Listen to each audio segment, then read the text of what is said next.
Live. So appreciate everybody jumping on tonight. I got a special show tonight. I got a special guest. We got Major Fred Galvin. He was the commander of Marine Special Operations Company Foxtrot. He served 26 years in the Marine Corps, and he's got a book soon to be coming out. It's up for pre-order right now on Amazon. I've got a link down the information box. You guys can check that out. So if you're interested in it, but he has a very unique story that needs to be told, guys. For too long, these Marines were just dragged through the mud, and it's important that we correct that and get their reputations restored. So without further ado, guys, I want to introduce him, bring this warfighter in. This is Major Fred Galvin, 26 years, United States Marine Corps, retired. Thank you, Brent. I appreciate all the listeners tuning in, and hopefully this will be something that most of you guys can relate to. Even if you haven't served in the military, I believe this story and account of what happened to us has applications, either if it has already happened to you or will happen, but everybody's going to have some crucible event in their life, which is something that's larger than they themselves or their family network or their church group can control. And that is could be something professionally, could be something personally, like a relationship, could be cancer or a tragic, unexpected accident. That puts somebody in a position they never thought they would be. And that's what happened to us. As Brent had mentioned, I did serve 26 years in the Marines. Right out of high school, joined when I was 17 years old. Was in boot camp a week after graduating high school and went on to serve there on the West Coast. Deployed to Operation Desert Shield and Desert Storm with Regimental Landing Team 5, and came back after that and transferred into a local reserve unit where I continued to serve and went to college and became a stockbroker for 2 years, first with a penny stock firm and then with Smith Barney, while it was the largest firm on Wall Street at that time. And then I really wanted to get back in the Marines, and I applied for a commissioning package. Actually, I tried to come back in enlisted and do the downsizing in 1995. President was cutting back on the budget very severely, President Clinton, and so easiest way to get back in was not as an enlisted Marine, was as an officer. Came back in, was selected to become an infantry officer, returned back out to the West Coast, again, Camp Pendleton with the 1st Marine Division for my platoon commander tour, then went over to Okinawa, Japan as a Force Recon platoon commander, then went out to Marine Corps' version of Top Gun in Yuma, Arizona, then 1st Force Recon as a platoon commander for multiple deployments in Iraq, and then into the Marine Special Operations Command when it was incepted, and that was in February 24th, 2006. The Marine Corps had selected me to be the first commanding officer of, as Brent mentioned, the Marine Special Operations Company Foxtrot, which we were known as the task force when we deployed to eastern Afghanistan. And the picture up there is of our platoon, Force Recon platoon, when we were in jungles in the northern training area in Okinawa, Japan, with 5th Force Reconnaissance Company, doing some deep recon patrols there. We were deploying before the war all over places across the Pacific. So following that, go back to the inception of MARSOC, we were focusing on either combat operations, which we expected in either Iraq or Afghanistan. As a Force Recon platoon commander, we were deploying continuously over to Western Iraq and doing intense combat operations over there, deep reconnaissance, direct action raids, sniper ambush missions, and all kinds of time-sensitive target missions. They incepted MARSOC. We developed a small task force, which is similar to what we had in a lot of the deployments on the Marine Expeditionary Units. We had a Force Reconnaissance platoon, but in MARSOC that was beefed up from a 25-man platoon to a 45-man platoon. And then we went to, we also had a security platoon of Infantry Marines, which is a part of our company. And that 42-man platoon provided exterior security when we'd cordon off buildings for assaults. And then we had a headquarters element that had intelligence and some communication personnel. So we deployed unexpectedly, we thought we were going to go to Iraq. That was a word we were receiving after 11 months of training. Here you see a photo of us training with the Air Force Special Operations Command down in Hobart, Florida. We were calling in some strikes from the AC-130 Spectre gunships. And then, but we trained with Naval Special Warfare, the SEALs, Air Force Special Operations Command, the Army's 160th Special Operations Aviation Regiment, as many have seen in movies such as like Black Hawk Down. Because we really weren't aware where we were going to go and what kind of other special operations units we would have to be interoperable with. So we decided, because our higher headquarters would not tell us any bit of information on where we would go, which was, in my opinion, very unsatisfactory. So we trained for every kind of contingency. We first started training in the highlands of, there's a picture of us training with the British Royal Marine Commandos. That was a few years later. That was in Scotland, the Scottish Highlands. But we first, with MARSOC, thought we could be deployed to Afghanistan. So I took our company up to Hawthorne, Nevada, and we operated in the high desert, similar to some of the terrain in Afghanistan. We trained there for a month, worked out our initial combat operating procedures, and then we transferred to started to focus on interoperating with the 26th Marine Expeditionary Unit, which is where we were going to deploy with. The Marine Corps didn't want us to get too far away from our original routes, and so they decided let's stick these guys on the ships so they can't get too far away, and we don't want to be like the Navy SEALs, and if they get free from the ships, they'll never come back. So anyway, we deployed with the 26th MU, got through the Suez Canal, and we offloaded our entire company in Djibouti, there in the Horn of Africa, and flew into Afghanistan. There's a picture of us conducting some training with Naval Special Warfare, and that was one of our missions. And actually, with First Force Reconnaissance Company, during the beginning parts of the war in Iraq, we were interdicting. We interdicted 39 ships. They call it a visit, board, search, and seizure mission. So we used Navy boats, not from the SEALs, but they had 7-meter rigid hull inflatable boats, and we took down those ships. And there's a lot of suspected terrorists and illegal contraband of material that were moving on to the Arabian Peninsula to fight the coalition. So that was very successful. But that was one of our core mission essential tasks that we were required to train to and be able to perform.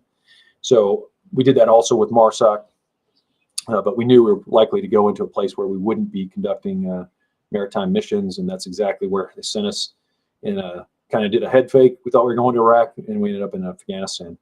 And so we got there, at first uncertain where exactly we'd go, and they put us in eastern Afghanistan, which was right on the Pakistan border, right there, most formidable terrain in the world, in the Khyber Pass and the Tor Bor Mountains. Landed in February, which is good.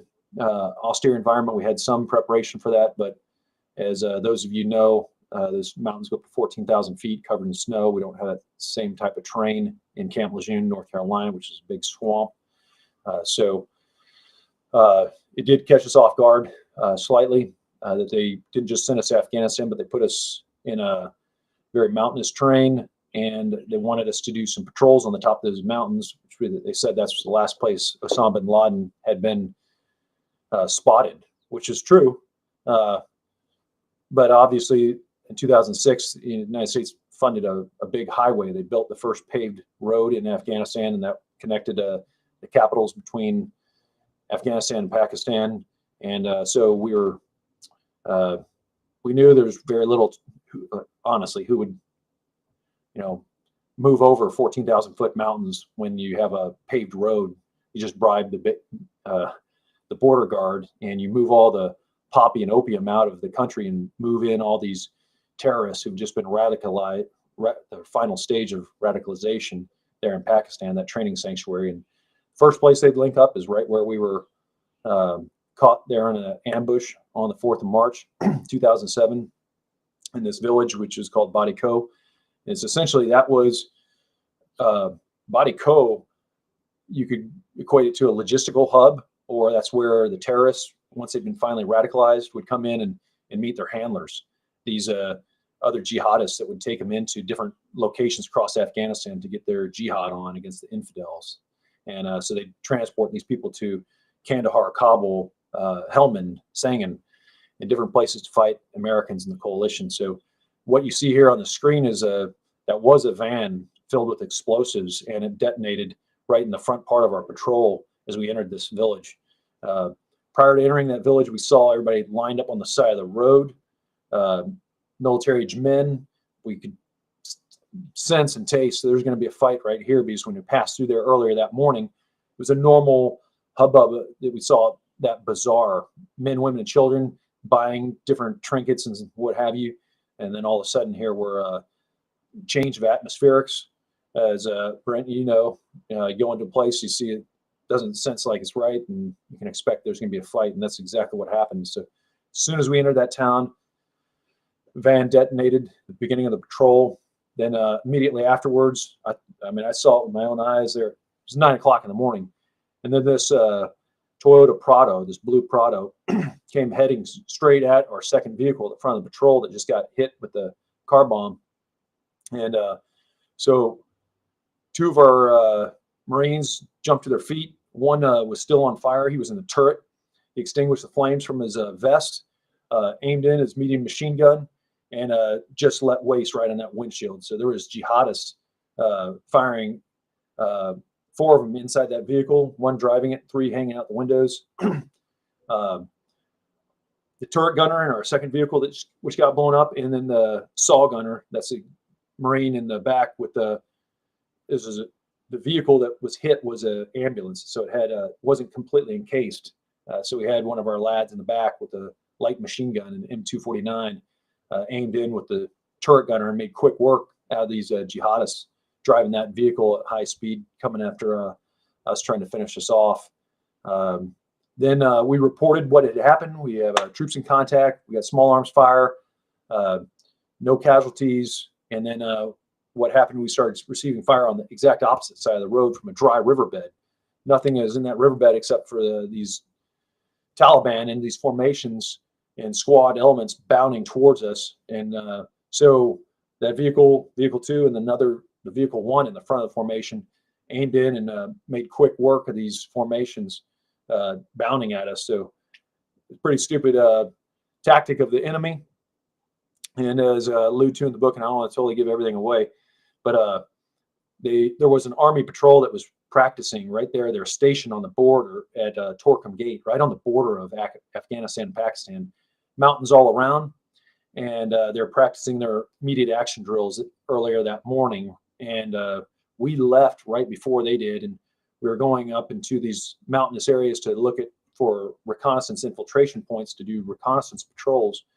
And so that army patrol, we believe that they were the intended target, and they would rehearse our immediate action drills, which was as they were practicing there when we arrived that morning to coordinate with them. Is if they get hit, they're yelling contact front, and they'd all duck down inside their vehicles and hit the gas and get out of there. That was a procedure. So they were practicing this with enemy watching and all high ground around, and likely that's what they thought was going to happen. Is they just continued to attack Americans, U.S. Army soldier patrols, and that they probably could get casualties, get them out of there. They didn't want Americans inside this logistics hub for the Taliban. So but they hit a Marine Special Operations company in our armored vehicles, ready to fight, and that's exactly what we did. We stopped there for 5 minutes, killed the Taliban that were in that vehicle. The suicide bomber detonated himself. These guys in the dry riverbed, we killed them. And there's a picture of the car bomb that was taken by a non-government organizational worker that was used in the court of inquiry. Which happened the following year. We went to trial for war crimes. I'll get to that in a second. So what happened is we get ambushed. We're in this kill zone. The jihadists dragged a vehicle across the road, trying to prevent us from our withdrawal. We started also receiving sniper fire from a elevated position to our northwest, and sniper fire impacted our vehicles, which were later part of an investigation, they found the impacts on our vehicles were from a Soviet Dragunov sniper rifle. So we realized we were in a sticky situation that we needed to get out of. We knew that the enemy intelligence there, but in 2006 they changed from the U.S. rules of engagement to the NATO rules of engagement. And what honestly happened was it made it very restrictive. So you had to have this federal kind of case to go, where in Iraq we could just, if we had information, we could go immediately exploit that and at least question or roll up the bad guys. Here we had to go do these meet and greet with the tribal elders and have some chai. But we knew there was 4 suicide bombers in this village, fully radicalized, ready to kill Americans. And I can't go into any more detail than that. But one of them obviously detonated himself on us that morning. So we figured, well, it's a pretty stupid idea at 9 o'clock in the morning to have 3 other suicide bombers running around and sit there and start having tea with the tribal elders. So we radioed it in. We had contact with the enemy. And after 5 minutes, we were all good to go. Had some comm difficulties because it was impacting one of our vehicles. So we returned to base. And then we got back on the base. Immediately it was put out on the BBC radio as soon as we got back 20 minutes later that Americans had killed Afghan women and children. And then this turned into a massive international incident, rioting in the streets of Jalalabad. Jalalabad was the nearest major city there. That's where we were based out of, and led to the governor Sharzai protesting, urging President Hamid Karzai, the president at the time, who did publicly condemn us and urged the generals to take action. And the generals quickly showed their colors and buckled and kicked us out of country before. I mean, the only ones that the investigator had questioned up to that point when we decided to kick us out was the first 2 vehicles. I mean, it was day 2 of his investigation. He questioned the Marines in our first 2 vehicles, and that was it.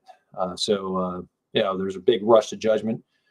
I will want to explain that, that's kind of setting the background. What happened after that was, I mean, you understand that, especially Brent, he's an infantry Marine, and in the Marine infantry, we're trained. That's our mission, is to locate, close with, and destroy the enemy through fire and maneuver and close combat. That's what we're trained to do, is to hunt and kill the enemy. And we are not trained, and it's not ethical, nor is it moral, to hunt your own people down to fit this narrative to prop up the decisions that these generals made to quickly kick us out of the country. It's not like we were exactly wanted to begin with when we had the situation where they created the Marine Special Operations Command, and that was by force. Dr. Rumsfeld had urged that, since Dr. Rumsfeld, the Secretary of Defense, said, hey, every service, and they created additional, is going to create additional capacity. So the SEALs created 2 more SEAL teams. Green Berets added a battalion per Special Forces group. And so we had a lot of resistance in the Marine. This picture up there right now is of a gentleman. He was the Army Infantry Brigade commander in Eastern Afghanistan at the time. He was then Colonel John Nicholson, later promoted to 4-star Nicholson. And this is an actual picture, but there's a recording that he made in front of the Pentagon Press Corps while we were going through a criminal investigation. And he actually, in that video, you can Google search Colonel John Nicholson and pick up this picture and watch the video, where he's saying this was a terrible, terrible mistake. This was a stain on our honor, and he condemns us. And then at the end of it, he says that there's an ongoing Naval Criminal Investigative Service investigation that they're assisting. And obviously, our presumption of innocence was discarded. Our constitutional rights, America's it's a free country based on laws, and those were trampled on. And, then, I mean, it goes back to, you expect the enemy to do what we're trained to do to our enemies, to hunt and destroy us. But you do not expect, and you don't get training in the Marine Corps of, when your own command betrays you and comes after you and hunts you down and sends 45 criminal investigators. At the same time, there was other war crimes investigations going on in cases like in Haditha that had happened right after our last force recon patrol or deployment. when we were operating in Haditha right around that same time. But infantry battalion from the 3rd Battalion, 1st Marines had an incident there. Same thing, similar incident in Hamdaniya, war crimes investigation, but they didn't send 45 criminal investigators and send 6 prosecuting attorneys. That this was in writing. Their appointed mission is to hunt us down and to destroy us. And then even afterwards, the press just also dogpiled, but the Marine Corps did not want a Special Operations Command. They tried this actually in World War II when Winston Churchill created the British Royal Marine Commandos. The U.S. Marines wanted a commando organization, and it was fought. And then President Franklin Delano Roosevelt said, "Hey, we will create this type of a raid force to get back at the Japanese," and that's what the Marine Corps was forced into doing, creating the Raiders in February 1942. And it was short-lived. In 1944, they were disbanded while they were fighting in the South Pacific, and most of those Marines went on and fought with the 4th Marine Regiment, went on to fight in Okinawa, the Battle of Okinawa. But anyway, we weren't appreciated, but as young Marines and being the commanding officer, we're there trained to fight and do what we needed to do. And that's exactly what our Marines did.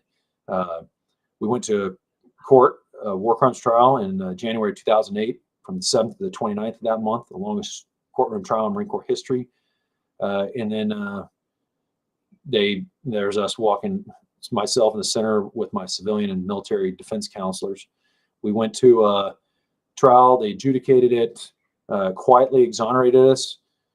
4 months on, there's very few weekends or holidays that the Pentagon goes down to a skeleton staff. And one of those is on Memorial Day. So they waited for Memorial Day weekend. The Marines have a 4-day liberty period, 96 hours off. And they dumped it to Estes Thompson, who was one of the reporters in the courtroom trial. He's with the Associated Press. Media calls these things a Friday night news dump. And that's exactly what happened is they put this out. By the time these guys returned to work 4 days later, it's old news, stale, nobody cares. And they didn't use any legal terms, such as any other trial. They didn't use any terms like innocent, not guilty, dismissed. That allowed the press for 7 more years until I was forced to retire to write stories that essentially we got away with murder. Those were continually filling the press month after month, year after year, and which obviously makes it very difficult for Marines to get promoted when there's still these accusations internal to the Marine Corps, and as well as in the international media. Makes it hard to get a job afterwards when you're the poster boy on trial, showing there, walking into the courtroom saying that, we got away with murdering 19. At that time that it happened, that was the largest count of Afghan civilians being killed by direct fire during the war in Afghanistan. And they said we shot and wounded 50 others, so a total of 69. So it was an ugly situation that the military never cleared up, and led to, in 2017, one of the gentlemen that, the only one who, well, I shouldn't say the only, the very first individual to stand up for us was not wearing a uniform. It was Congressman Walter Jones in May of 2007. After that video was released by then Colonel Nicholson condemning us, Congressman Walter Jones from the district that we were stationed at in North Carolina said that these Marines' rights have been maligned and that an apology is in order.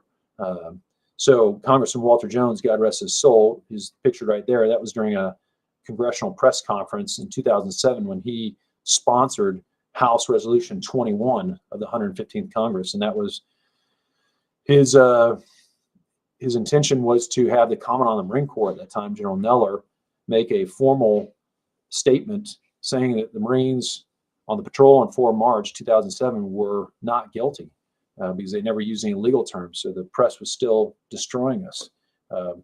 Needless to say, the Commandant of the Marine Corps for 2 years during that 115th congressional session failed to say anything, make any kind of statement regarding our innocence or anything regarding the 4th of March. And unfortunately, the only thing that's been completed is a panel of senior civilian leaders from the Department of the Navy and the Pentagon released in 2019, the day after the convening authority originally was the Marcent commander. At that time, when this was originally brought to trial and the investigation was going on, that was Lieutenant General James Mattis. And most people have heard of him. He was the convening authority. He had the right to adjudicate this case. And my attorney suggested, he's like, Fred, you know, all your Marines have made sworn statements.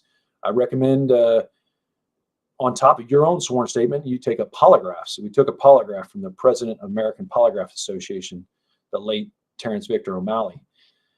He sent to the Georgia and Texas Departments of State or Safety for also validity. And that was sent to the commanding general, Marcent, Lieutenant General James Mattis. At that time, that's when investigations gone wild had occurred. And 45 criminal investigators were sent on us using tactics. I'm not going to give up this Marine's name. It's written in the book. We've been on television and spoke about this many times. But this young sergeant who legally immigrated here to the United States with his family as a teenager, educated out there in Los Angeles, wasn't aware of his 14th Amendment rights. You cannot have your citizenship, you know, revoked, whether you're naturalized or native born. So they threatened to deport this Marine's family unless he signed this statement saying that the 7 of us acted dishonorably and fired wildly, which was totally false. But he had to make a choice whether his blood family or his brothers in arms. Really messed this Marine up psychologically for, you know, about a dozen years after this happened. That they faced this type of interrogation at the hands of you know, gentlemen like George or James Mattis. But here are the photo. There's 2 photos here. The one on the left is us doing a boat raid from these armored boats the Marine Corps used to have. That was on the Euphrates River, doing a raid into Haditha, where another incident happened with the 3rd Battalion, 1st Marines, but us doing a pretty tricky daylight raid into Haditha there. That's what we were mainly doing in Iraq on that particular deployment, direct action raids. And picture on the right is the book, A Few Bad Men. Some similarities with A Few Good Men. The story here is not just a story with a few good men on steroids. This is having everything inside the pharmacy and human growth hormone injected to a few good men. This is a story that, unless I fought to have the courtroom testimonies declassified, which took from 2011 into 2019, the Marine Corps continually refused that. Same with the Special Operations Command. I had 2 separate lawyers at 2 separate times fight to honor the request of the Freedom of Information Act to release this information, but this is all declassified. So last half of the book, what you're reading is not any words from myself. It's the sworn statements of these senior officers from all different services getting caught under oath in lies, and nothing has happened to these gentlemen. They thought they were going to be protected by, they classified this information, which according to the Security Classification Guide, you cannot classify anything for the purpose of saving some people from embarrassment. That's exactly what was done. As I've explained to you, this was a gun battle on the side of the road. This was not the position of satellites or submarines at sea or Jason Bourne's knock list. This was a freaking gunfight on the side of the road. And there was no reason for any of this to be classified. And those generals that did this have no honor. It's time for Americans to read about what happened and what did not happen from us. We did not gun down any civilians. This happened at 9:03 in the morning. We shot at people coming down a road, driving down road directly perpendicular to us. And our guys fired right into that windshield and killed the people that were shooting at us from inside that car. And the same thing happened in that dry riverbed. There was not a single civilian in that dry riverbed out in the middle of nowhere on the north side of that road. What was shot were people advancing at us, firing at us with AK-47s. But unfortunately, as you've seen, after 20 years of these generals getting promoted by throwing people under the bus, not because anything they did courageously or being promoted by merit, they just pointed the finger and threw a few good men under the bus, and they made their careers by that, by this social virtuing and making themselves trying to look as the good guy by making a video like Colonel Nicholson did to get promoted all the way up to 4 stars. Yeah, it's a shame that America had to watch the most powerful nation in the world as military, which is the United States, retreat out of Afghanistan the way that we did, and have some of our own blown up, and have the Afghans who fought with mainly homemade explosives and rifles made in the 1940s by the Russians kick our butts. That is something that there should be accountability for, and to this day has not. Since I've retired in 2014, tried to go on about my life with a job and taking care of our family. But I've been addressing this issue of accountability. Lieutenant Colonel Stu Scheller recently has done the same. But for the last 8 years, I've been urging people to be aware of what's going on. General Eisenhower said that if we do not get a handle on this military-industrial complex, it'll be the fourth branch of the federal government. And that's exactly what has happened. Where did General Mattis come from and go to? Well, after he retired, he immediately went on General Dynamics board, big defense contractor, and 3 other boards. Theranos was one. The company was found to be a complete fraud. And then when he was fired by Donald Trump, he went back to General Dynamics. Same thing when General Dunford retired. He went straight to work for Lockheed Martin. Didn't even have a 6-month cool-off period, which was required. Where did the current Secretary of Defense? Well, he came from Raytheon, and who knows where he'll go after he's out of office. But this revolving door goes on and on and on. And now after we get our butts kicked by some Afghans, because our generals had this failed strategy of winning hearts and minds, something that's never worked for America. Now we've allowed 20 years to go by while we're horsing around with these fools in the Middle East. We got real opponents such as China and Russia, and it's just situation is getting worse and worse. But we better not be thinking about going and doing anything unless our own problems within, such as these corrupt generals that don't care about over 2,000 service members being killed in Afghanistan and 10,000 being wounded.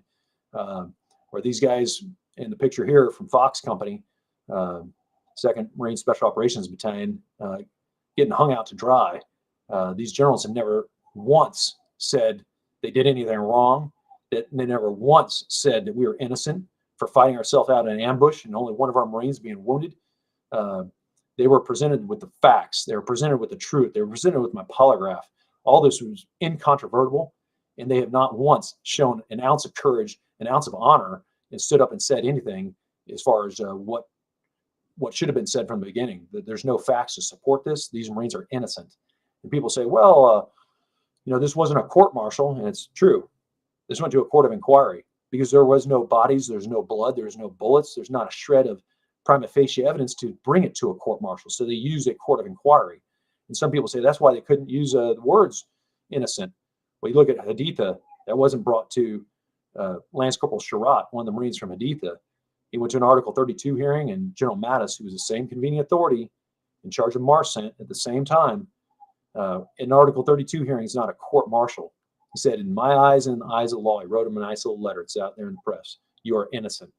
So that's all we're asking is for these generals to show some guts, some backbone, stand up and be a man and tell the truth. So, somebody wrote there, Milli Vanilli. That's what we got there is General Miley is a counterfeit commander, just like the rest of these guys. How about standing up and showing some courage and doing your job? If you're wrong, you're wrong.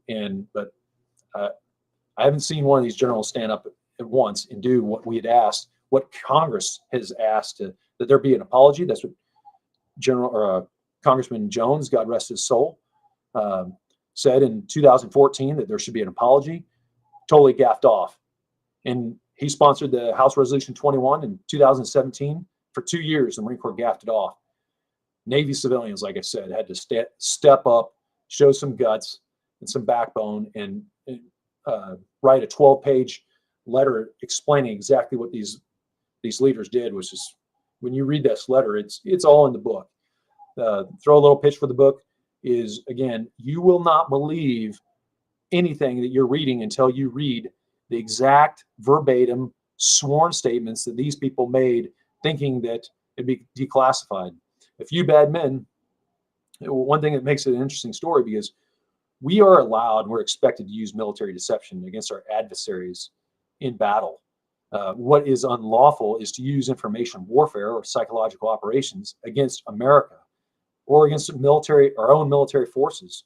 And so what was going on in this courtroom, not only was it classified, but when they classified, they obviously, those of you who've been in a court of law have realized that, the prosecution and defense can pre-interview any kind of witnesses, and they all do, especially for this was a big capital offense case. And they know what each witness is going to say prior to them taking the stand and saying it. So what was going on is Marcent, the convening authority, would decide we're going to go to closed session to talk about classified information.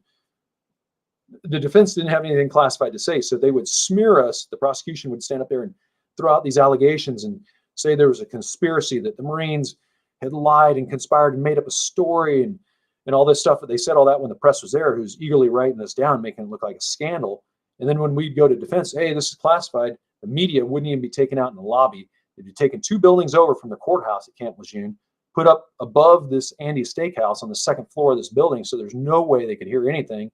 And they thought that the convening authority, the Marine Command, thought that they were going to protect themselves by spinning this, by using censorship is essentially what it is, an information warfare, to deceive the public and hang this on our heads, which is essentially what they did. We've had this black cloud following us around since 2007. And these aren't, no disrespect to anybody serving, these aren't Marines from 10th Typewriter Battalion. These are Marine commandos, force reconnaissance Marines that were trained, battle hardened, fought for years on multiple combat deployments in Iraq, specially selected and trained and deployed to Afghanistan. And now you drag them through the mud with this kind of garbage, and there's been no accountability. So if that all sounds interesting to you, get the book.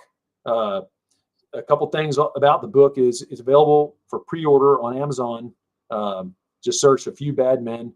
Amazon does not charge until the book ships. The book is going to be published on the 7th of June. We're making the final touch-ups on it right now.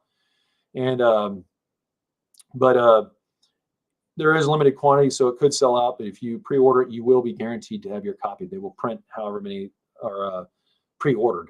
So you'll immediately get those. And if there's any delay in making subsequent copies, you won't be waiting around for materials to print this stuff. So, but again, you won't be charged until it ships, according to Amazon, and you'll be guaranteed for that price that's advertised right there. And if you want, you can send me a email. I will actually personalize a label. So if you're not living here in Oahu, I can send you a little label to put on the inside of that cover. But if Brent, if you have any questions or you want to field some of these questions, I'd be glad to answer any questions your listeners have.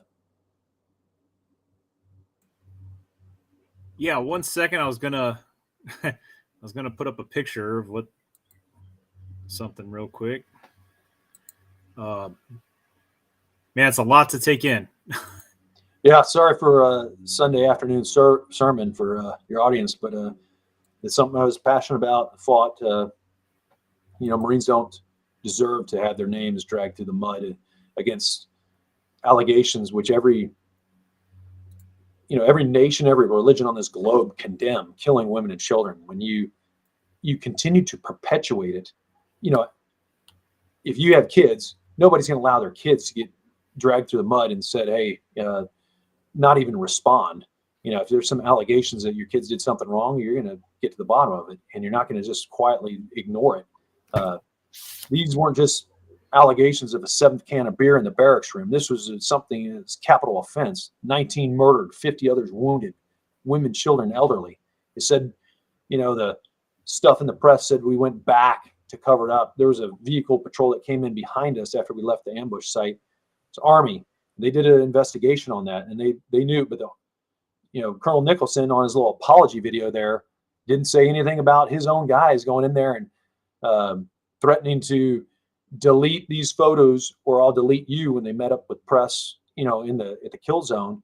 No, he just said his investigation actually found that, like they said, his soldiers were justified for going to the crime scene and threatening the media because the Marines had just encountered a complex ambush. So he knew 3 days after the patrol that this was a complex ambush, as his own investigating officer found. And then he makes this condemnation of us. I mean, these are people that will do anything, say anything. There's no reason why, no wonder why this guy has done some, really immoral things, drop kicking his old lady and divorcing her and finding this lawyer that he met over in Afghanistan. And I mean, trashy people do that type of stuff. It's all factual. Just look it up. I encourage you, fact check me. So anyway, appreciate it's my 82nd Airborne talking about your old commander, the division commander, John Nicholson, who's I'm not saying he didn't do anything great. I'm just saying what he did in March all the way through when he was quoted in Carlotta Gall's book, The Wrong Enemy, in 2014 when it was released.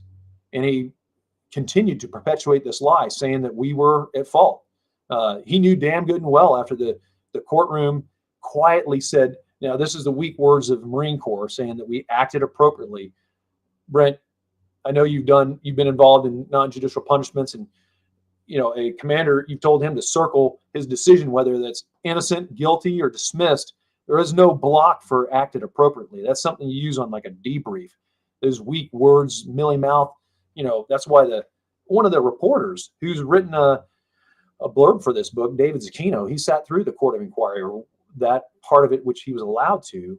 He reported for the LA Times, is now with the New York Times, but he said, he wrote in a article after this was over that, and I'm paraphrasing here, he's like, I'm still not certain what exactly happened because there was censure, there's information warfare. You didn't get the whole story. They didn't want you to know what went on. So the reason this is important to all Americans is the largest employer in the United States is the Department of Defense. When you add up all those in uniform, both active, reserve, civilians, contractors, until just recently, it dwarfed the next number 2 and number 3 employer if you stacked Amazon and Walmart on top of it. The difference is Amazon can't sentence you to hard labor. The difference is Walmart can't put you on bread and water.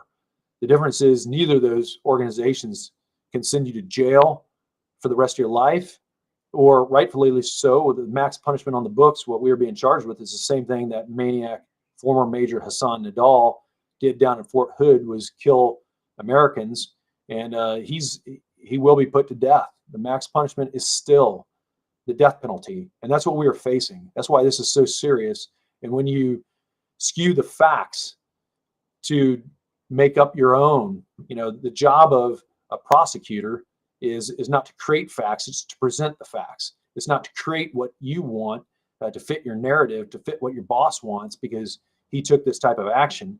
These are American, the sons and daughters of America that are putting a uniform on, going to fight. These are people that in force reconnaissance and Marine Special Operations, they're people who have completely dedicated their lives, that are given up, sacrifice, often marriages and families. It's the level of sacrifice needs to be examined, and have these halfway no loads that never had the guts to ever, show up at, for a force recon indoc on the 3rd Thursday of the month, have never even tried doing what, these other Marines have done, and to condemn them because for whatever warped thing in their mind, whether they felt they weren't tough enough, I don't know. It's but that's what's at stake. Is these leaders are still in circulation, and they're as you see from law enforcement and the Marine Corps and in battle, if you don't correct something that's wrong, it emboldens an enemy, and then they go to the next level, and they think that, hey, I can get away with, I didn't get caught. I mean, look what Nicholson retired as 4-star general. The only guy to go on a press interview, Pentagon press corps, and condemn Americans. And at the end of it, listen to it right now. Have your readers go on there, listeners. Colonel John Nicholson, click videos and look for that one with American and Afghan flag up there. I don't even know if you can call it Afghan flag now for whatever that failed state is, but have him listen to it, and have him listen at the very end where Nicholson, after he just gets done condemning us, says, we're facilitating the Naval Criminal Investigative Service ongoing investigation. It's like, okay, so you just condemned us, and you're saying that the investigation is currently in progress. So, a guy like this has no honor. They promoted him. I'm not saying he's never done a good thing in his life, but he needs to account for what he did from March 2007 all the way to, his ironic, Brent, that he chose a task force call sign for his task force to be Spartan, which, as you know, demand accountability for the words that a Spartan or anyone would say. And here, this guy is popping off the mouth saying that we're guilty, that this was a terrible, terrible mistake and a stain on America's honor. It's time for him to be held accountable, because there is no statute of limitations for officer misconduct. He should be brought back onto active duty, face a court-martial, and retire at the last rank he honorably served, which was not as a colonel and was not as a 4-star general. He destroyed our constitutionally protected rights of presumption of innocence, and he should be held to account for that. And anyway, this book is something that will have your head spinning. There's good and bad. There's things in there you'll just smile like good, because the courtroom case, it's like a UFC fight. You just don't know until it's all over. You're thinking like these Marines are down on their backs, and all of a sudden you see, I won't give the whole story away, but it's something that when you read it, you'll just be like, my God, I had no idea this was this radical. There's a lot of information out there written about it. This is the one location that has it all declassified in one volume, and it's going to be something they'll want to read for sure. So I'd be willing to answer any kind of questions about it. Yeah, I got one, Fred. So when I was reading into this story, I have heard this through my whole entire Marine Corps career, but for the reasons you've cited through this entire interview, I mean, it's just you guys haven't been given the exoneration that you deserve. No. You know, and as recently as I think it was a couple of weeks ago, I was talking to a buddy of mine that was in the Army, and he made a comment about, oh yeah, I remember when MARSOC killed a bunch of civilians. I mean, this is no kidding. This is before I even talked to you. Yeah. I mean, it's still out there. This lie is still out there. But my question to you is, when I was looking into this, I saw that Hamid Karzai had came out and, you know, denounced this and wanted justice. Do you think that was the underlying reason that Nicholson pursued this lie? I think it fit his agenda. He was operating in a battle space, and you want to make sure that, I mean, when that happened and there was these mass protests, there was these threats to attack our base, which he was on too, the base at Jalalabad Airfield. And they were going to run a double suicide bomb through the front gate and do a complex attack on us. And so I think he wanted this, you know, hey, let's make peace with these guys. And, you know, when we got back, I submitted another concept of operation, which is, you know, what it's called, to go out and do another patrol. Our next mission was to go right back in there and find and kill the rest. I mean, that's what we're paid to do in the Marine, is to locate, close with, and destroy our enemies, and not hunker down and make peace and pay. So check this out. Here's what Nicholson did: is he says, I defaulted to the larger number. Is when you can't get your facts straight, you're in law enforcement. If you go out to the scene and they don't present any bodies, no pictures of bodies, and our subsequent, there was an evolution in this civilian casualties allegation, and later on they'd have dead bodies, and sometimes our cases confused me. It's like, oh, I saw something in the media. Well, that wasn't from our. So in our case, that's why we went to a court of inquiry versus a court martial. There was no bodies, no blood, no bullets, no evidence.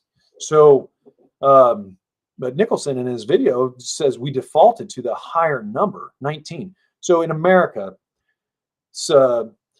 let's figure this Rumpelstiltskin secret out here, that how many people do you think just there in Dallas, if you didn't require any proof of ever, just your word, would show up? And Nicholson paid $2,000 to every Afghan that claimed that. That's the equivalent of 4 years average Afghan salary. So in America, if you just threw around $250,000, didn't have to show any proof, you think there'd be more than 19 people showing up in you name a small town. Let's talk about wherever, Katy, Texas, Dallas, there'd be people lined up, no proofs required. This enemy's going to pay the bill. It's ridiculous what he did. And who knows why he did it. But then why did the Marine Corps do what they did?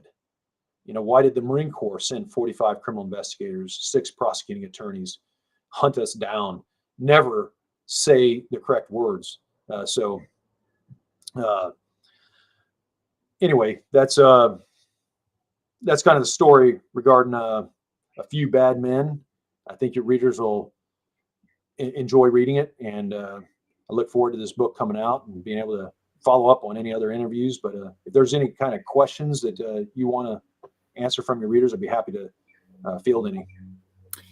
Yeah, absolutely. I definitely want to get some questions. I'm sure there's a lot of people out there that have some really good questions. One thing I just want to note from my own personal experience, I served in the 2003 Iraq invasion, and then I even went back in 2004, fought in the Battle on the Joff. And when I went to Afghanistan in 2011, early 2012 timeframe, I was blown away by all of the how the ROEs and the rules of engagement and everything had just changed. It was so restrictive. I mean, when my unit was leaving, they weren't even allowing infantry units to carry fragmentation grenades anymore. I'm not talking about Mark 19s, but just M67 fragmentation grenades anymore.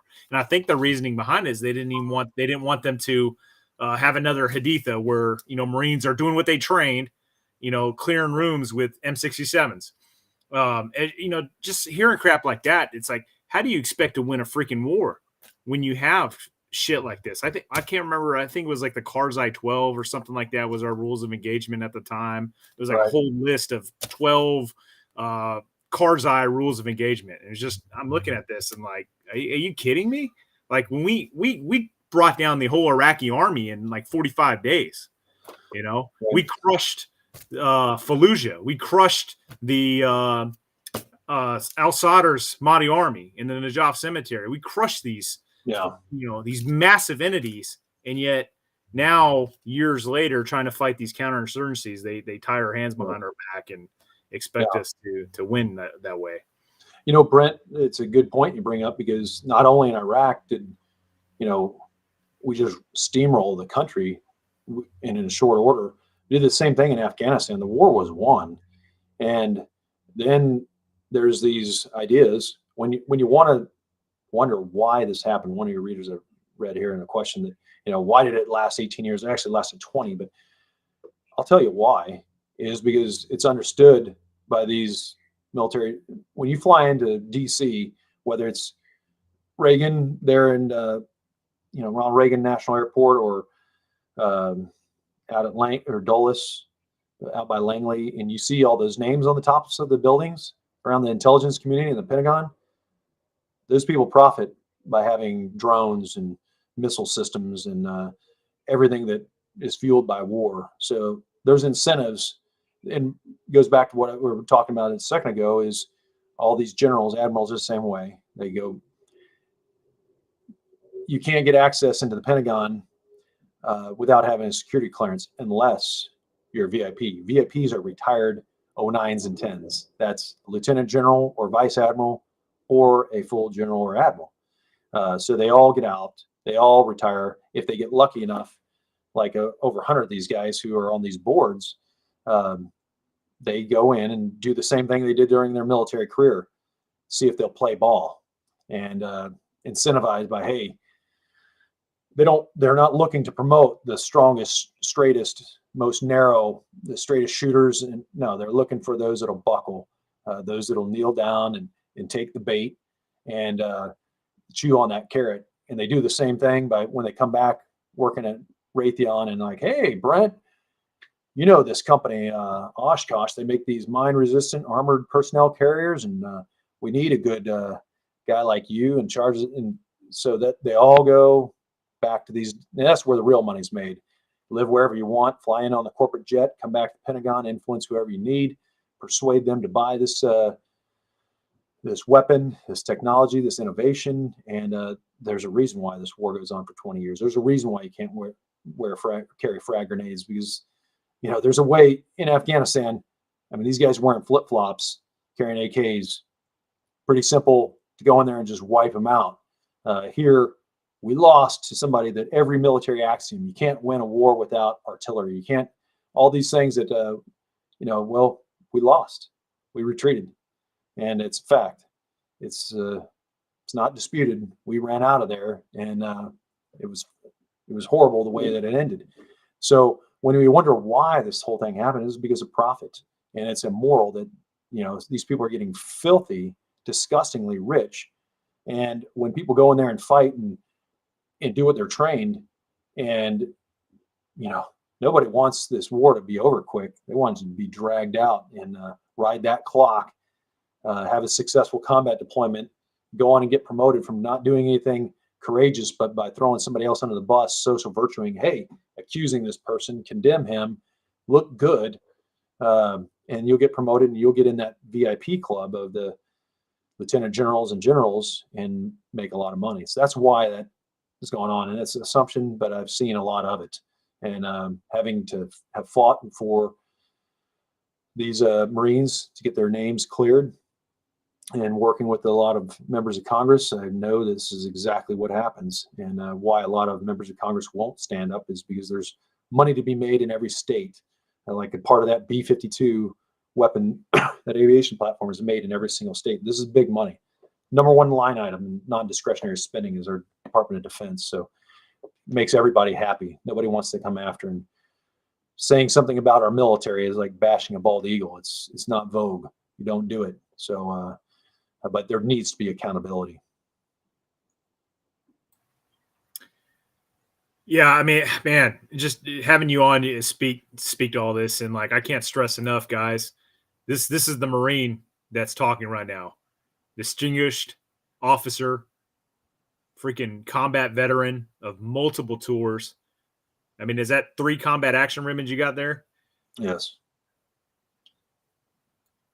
Yes, that's correct. And it's, I only take these photos. My sister took that at my wedding, which when you're in, we call force recon, divorce recon. And these Marines committed everything they had and are led by people that never had the guts to step up the plate and take a force recon indoc. And, that's the sad thing, is when you have the ability to exonerate these Marines, to change their lives for good. Look at all the soldiers, sailors, airmen, and Marines right now that get discharged from the service, sent to the VA. VA puts them, what do? They put them on meds, shove pills at them. What do the wizards say there at the VA? Hey, don't take this with alcohol.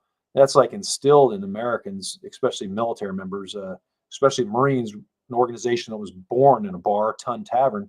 That's kind of like in our DNA. So when you take prescription meds, who knows what they're pushing at them with booze, and then you wonder why 22 veterans are committing suicide each month. But my point again is, here's a chance to change these guys' lives. You wonder, like, hey, what can we do? How can these generals step up right now and say, these Marines are innocent? We reviewed every fact, just like these senior civilians did, and wrote in this 12-page, how about standing up and saying the same thing? These are actually, whether you like it or not, these are your leaders, civilian leaders in the Pentagon and Department of the Navy. Marine Corps is in the Department of the Navy, men's department. And it's it's just a shame that we're led by people that don't have the courage to speak clearly and tell the truth about what happened, and let these men have the lives, the ability to pursue happiness the way that every American should. So, but anyway, I appreciate you having me on, Brent. Really do. Thank you. Look forward to hearing any kind of questions, and thank your listeners for ordering a few bad men. Yeah, Fred, also, I saw there's a possibility that this book could be made into a movie. Can you speak to that at all? Can't confirm or deny, but that's order the book, and those things will follow, I'm sure. So that's all the teaser I'll give to that. But it's I think it's an incredible story that, just like A Few Good Men, it'll eventually be brought to a screen that is something that your listeners will do, I'm sure. But I know some folks don't like to read books these days, and they get tuned into audio, video, something they can download. And this has a Audible with it. I think the book and the pictures in it, because every single person that's mentioned in the book, there's a photo of these few bad men. It really explains this very clearly, who they are, and uses their exact sworn testimony. So it's something that obviously you can put a lot more in a 300-page book than you can in a 120-minute movie. So, a lot more has to be cut out. And this book is something that I think explains, what is right with our military and what is wrong, and the courage that these commandos did in standing up and fighting in battle. Again, I go back to this, 4 March, right there in a hot spot in eastern Afghanistan. A young sergeant of Marines does what he's trained to do. Came from the infantry, gets blown down in the turret, knocked down, stands up, extinguishes himself, gets behind the medium machine gun, and immediately, without hesitation, does what he's trained to do and conduct immediate action drill and fire and kill the enemy. These guys are heroes, and it's time our leaders show that same type of courage that Marines have been doing for 20 years, all the way up until we left in Afghanistan. Manning the gates with weapons in their hands. It's time when we go to combat to not restrain our service members and let them fight and win. Should never have a war that lasted this long and ended this way, and there should be some accountability for that. So, hey Fred, we're at an hour, so I don't want to hold you up, but there was one question here.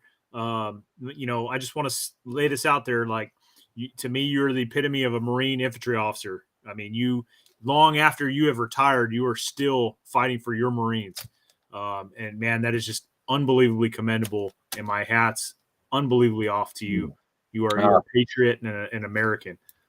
So with that said, one of the questions here, and I'll use this as the last question so that we can wrap this up. But somebody asked, if you would run for Congress, have you had any aspirations of maybe running for public office so that you can, help push some of these changes and fixes that need to happen in this country? It's an interesting question because, I'm originally from Kansas, but now I live here in Honolulu, and that is probably a very difficult thing to accomplish. Of all the things, is but I honestly believe that even here in Honolulu, some of the problems that have occurred with throwing money at people to not work, which has allowed just rampant homelessness, drug addiction, drug abuse, it's tearing our society apart. Some people are sympathetic, but I think, people are getting tired and exhausted of having things stolen from them, whether it's through taxes or stolen out of their houses by criminals trying to get some extra money to use these fentanyl or whatever drugs they're addicted to, which is not allowing them to enjoy the freedoms that Americans should have. And our municipal leaders are not doing their job in enforcing laws in fighting this. So, but here in Hawaii, it's not easy. There's just a lot of people that believe and vote a certain way. I'm not saying it's right, but it's there's somewhat sympathetic to it. People from all over the world, a lot of people from all over Asia that just feel a little bit differently than the traditional American values that I was raised. And so it's not something that I think of every day. I'm not going to go into what I'm doing over here in Hawaii, but I'm still working to support our freedoms. And, God bless, I think we do need more veterans who, like, every cell in their body believes in changing the country and not getting into an office to serve it up to themselves like a lot of these other leaders I just mentioned. We need a few good men and women to just take that $174,000 paycheck and not get anything else under the table and take these bribes.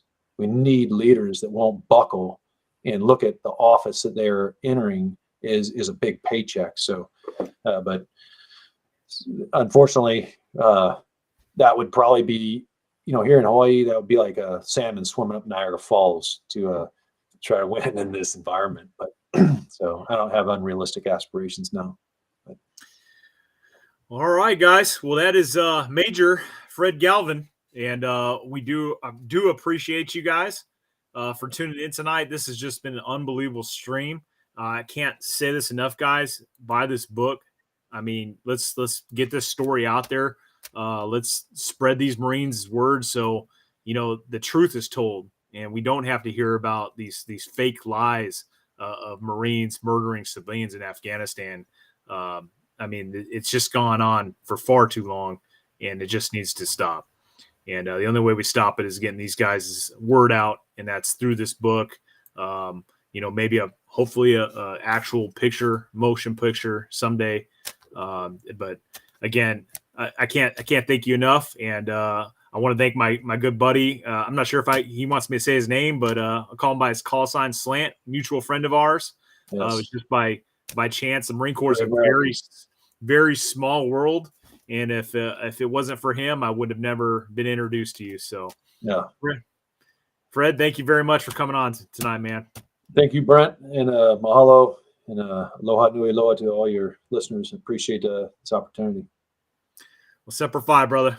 Semper Everybody Fi. have a good night.